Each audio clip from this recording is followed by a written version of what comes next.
April 15, 1983. Jerusalem. 2 a.m. One man broke into a museum. Alone. In silence. And walked out with 106 of the rarest timepieces on Earth, including a watch worth more than most buildings on the planet. He never sold a single piece. Not one. He just kept them. Hidden. For 25 years. To understand what was stolen, go back 240 years. In 1783, an anonymous officer of the French court commissioned watchmaker Abraham Louis Breguet to build the most complicated watch in history. For Marie Antoinette. Cost, unlimited. Time, unlimited. The result, Breguet No. 160, contained 823 individual parts. 23 complications. Solid gold throughout. A crystal dial so you could watch the movement breathe. Breguet didn't finish it until 1827, 44 years later. 34 years after Marie Antoinette was executed. She never saw it. By 1974, No. 160 lived behind glass at a Jerusalem museum. Valued at $30 million. Then came Diller. Ex-military. Cold.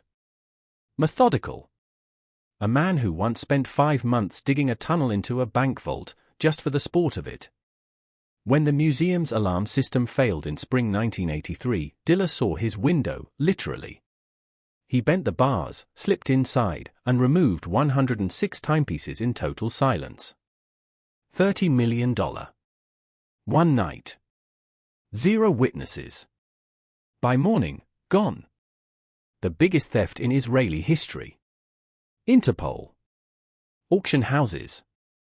International collectors. Every lead, nothing. One investigator built a wiretapped garden and invited suspects in, hoping they'd whisper something incriminating. They didn't. Diller was suspected from day one. But there was no evidence. Because the watches weren't on any black market. They were in bank vaults, in Israel, in Paris, in the United States. 25 years. 0 sales. 0 arrests. He didn't steal them for money. Investigators eventually concluded he stole them for the thrill. May 2008. Tarzana, California. 6 a.m. Officers knock on the door of a Hebrew school teacher named Nelly Shamrat. Inside, watches. Artifacts. Paintings. All from Jerusalem. All stolen in 1983. Shamrat was Diller's widow. Before he died of cancer in 2004, he confessed everything, where the watches were, what he'd done. Then he left her with the most dangerous inheritance in history.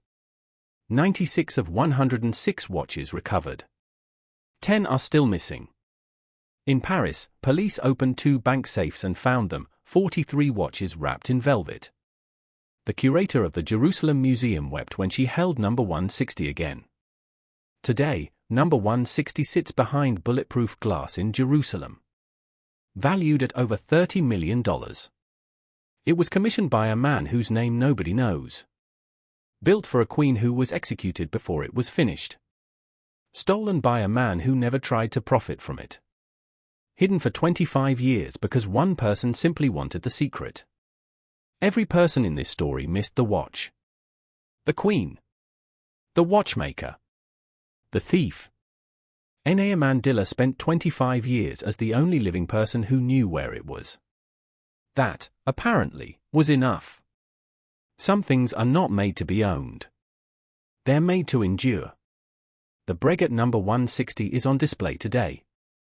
At the L.A. Maya Museum, Jerusalem.